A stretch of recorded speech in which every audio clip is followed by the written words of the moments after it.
Halo semua, perkenalkan namaku adalah Gemaisar selaku ketua kelompok dari grup 7 sesuai aplikasi. Saya di sini membawakan video pengerjaan proyek yang telah dilakukan oleh kelompok saya.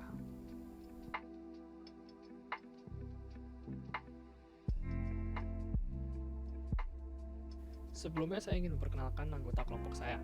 Saya sendiri, Gemaisar Nawartogatorop sebagai ketua, Daniel sebagai bendahara, Priscilla Sonia Hutasoid sebagai sekretaris dan publikasi, Willy Mikael Wenas sebagai co-bendahara, Adelina Florencia sebagai co-sekretaris, dan terakhir adalah Ananta Suputra Daulay sebagai co-publikasi.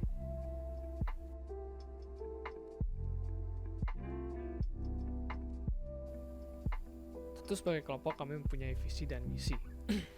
Visi dari kelompok kami adalah menjadi mahasiswa yang berani untuk melakukan perubahan, dan misi kami adalah memberi yang terbaik dari apa yang kami kerjakan.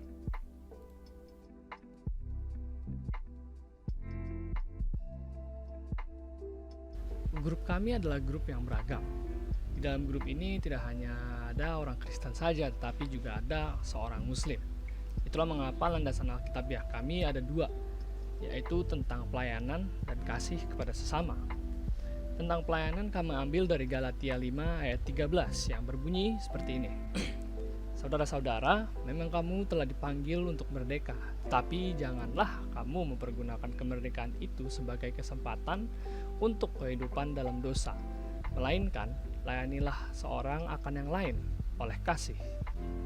Tentang kasih, kami ambil dari Yohanes 13 ayat 34 yang berbunyi, Aku memberikan perintah baru kepadamu, yaitu supaya kamu saling mengasihi, sama seperti aku telah mengasihi kamu, demikian pula kamu harus saling mengasihi. Kami sebagai manusia harus bisa saling melayani dan mengasihi satu sama lain. Karena hal yang penting yang kita harus tahu adalah bahwa kita hidup di dunia ini tidak hanya sendirian, tetapi juga ada orang-orang lain. Oleh sebab itu, kami itu harus bekerja sama, baik untuk membantu maupun untuk menumbuhkan satu sama lain.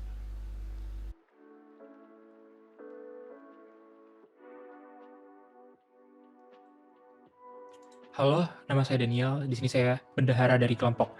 Sesuai aplikasi, saya akan menjelaskan tentang target project, yaitu tentang budget, strategi, planning, pencarian dana, dan progres yang dicapai saat ini. Kemudian kendala pencarian dana itu meliputi strategi kelompok dan mengatasi kendala tersebut. Untuk selanjutnya, untuk pencarian dana itu sendiri, kita itu dibagi menjadi dua, yaitu penjualan kartu secara offline dan online. Untuk secara online itu sendiri kita melalui e-commerce, yaitu ada Tokopedia dan Shopee. Dan yang kedua, mengadakan special price seperti beli satu kartu itu dapat harga 10.000, beli 2 18.000, beli 3 24.000. Dan untuk target dana kita sesuai proposal itu sekitar 2.073.000. Akan tetapi setelah kita melakukan project ini, dana yang terkeluar itu sekitar 380.000. 380.000 itu terdiri dari berisikan satu coffee yang di harga 10.000 dan 5 kilo cat seharga 250.000. Kemudian ada satu roll kuas 20.000 dan stiker. Untuk hambatan itu sendiri, hambatan project ini itu ada karena situasi pada saat itu adalah pandemi, sehingga kami tuh sangat sulit untuk mencari customer, untuk mencari dana dari penjual kartu. Sehingga kami didorong untuk mencari dana tersebut agar pencarian dana ini dapat terlaksanakan dengan baik dan project berjalan dengan baik. Kemudian untuk progres, untuk project yang kelompok kita laksanakan ini di Gereja Santa Bernadette yang berada di Ciledug, sejauh ini cukup berjalan dengan baik karena kelompok kita berhasil meminimalisir dana seperti jasa tukang yang tadinya bisa berharga 150.000 per hari, kemudian ada buku bahasa Inggris, kemudian yang ketiga meja-meja kecil. Terima kasih.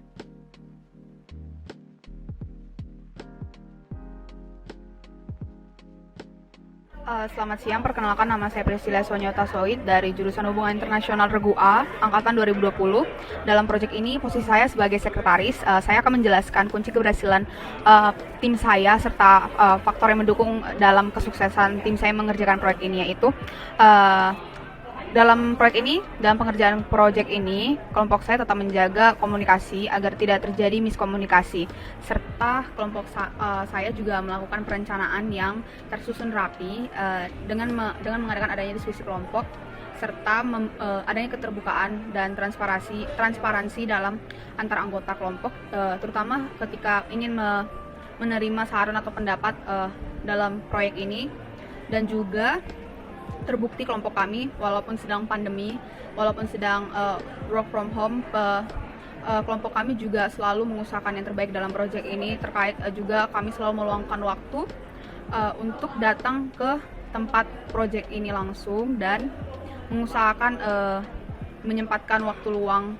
untuk selalu mengadakan rutinitas call setiap minggu dalam membahas proyek ini. Dan juga dalam tim proyek ini ada landasan teori leadership yang diambil saat mata kuliah leadership, yaitu yang diterapkan dalam kelompok kami adalah style approach, karena kelompok kami 100% people oriented dan 100% task oriented, yaitu karena tim saya semuanya sangat antusias dalam bekerja dan mengerjakan proyek ini, dan tidak ada satupun yang pasif.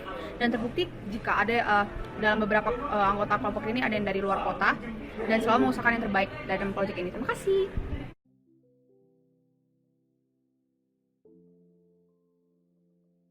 Selamat malam teman-teman. Di sini saya akan menjelaskan paparan entrepreneurship dalam kegiatan kelompok saya. Dalam hal ini, entrepreneurship mengajarkan kelompok kami tentang kewirausahaan dan bisnis. Kami menjual produk kartu ucapan. Di sini kami melakukan beberapa strategi promosi agar dapat menarik para pembeli untuk membeli produk kami. Kami menggunakan promosi harga. Yang pertama, kami menjual satu kartu ucapan dengan harga 10.000, sedangkan 2 kartu ucapan kami jual dengan harga 8.000, dan sedangkan 3 kartu ucapan kami jual dengan harga 7.000. Dalam upaya tersebut, kami harapkan dapat menarik para pembeli untuk membeli kartu kami. Dalam hal ini, hasil dari penjualan kartu tersebut kami gunakan untuk membiayai proyek kami dan kegiatan-kegiatan kelompok kami untuk kelancaran dan kesuksesan proyek kami. Dalam hal ini, entrepreneurship sangat penting bagi kelompok kami untuk kegiatan berbisnis dan menjual kartu-kartu kami. Sekian yang bisa saya jelaskan tentang entrepreneurship untuk kelompok kami. Terima kasih.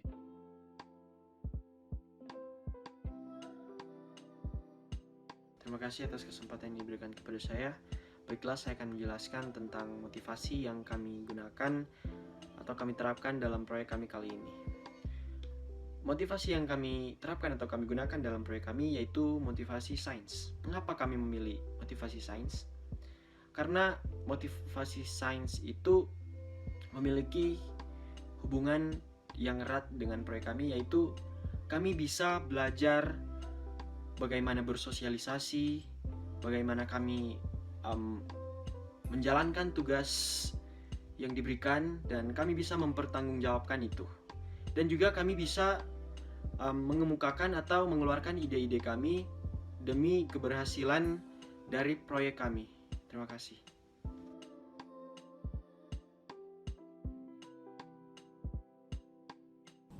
Selanjutnya saya akan menjelaskan mengenai transformasi kelompok. Kelompok kami terdiri dari 6 orang, yaitu saya Aidel, Gemma, Daniel, Will, Ananta, dan Priscil. Nah, sebelumnya kami memiliki grup project di Line dan kami biasanya membahas mengenai keberlangsungan project ini dari awal hingga akhir. Nah, pada akhirnya kami memutuskan untuk bertemu di yayasan pada tanggal 14 November. Nah, pas kami bertemu itu tidak menutup kemungkinan kami merasa saling canggung satu sama lain. Tapi karena proyek ini dilakukan dengan waktu yang cukup lama, akhirnya lambat laun kami dapat beradaptasi dan merasakan ketertarikan untuk dekat satu sama lain. Bahkan setelah selesai proyek pun, kami akhirnya quality time di rumah Gemma, dan itu cukup lama. Dan memikirkan juga apa yang akan kami lakukan di yayasan ini setelah UAS nanti, karena kami memiliki beberapa kegiatan yang akan kami lakukan setelah UAS nanti. Dan setelah itu, grup kami juga yang biasanya hanya membahas tentang mata kuliah leadership, akhirnya banyak membahas masalah mata kuliah lain, permasalahan kuliah yang lain, bahkan kami sempat membahas mengenai liburan bersama. Jadi menurut saya, transformasi kelompok yang cukup terlihat mendominasi di kelompok kami yaitu yang tadinya monoton menjadi lebih fleksibel, dan akhirnya kami saling membantu sama lain dalam berbagai hal.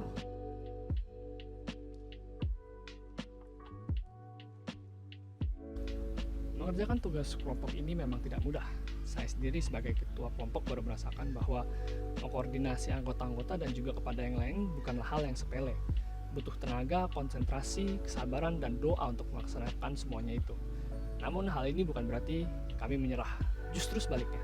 Jika ada situasi yang begitu berat bagi kita harus mampu bertahan dan memutarbalikannya.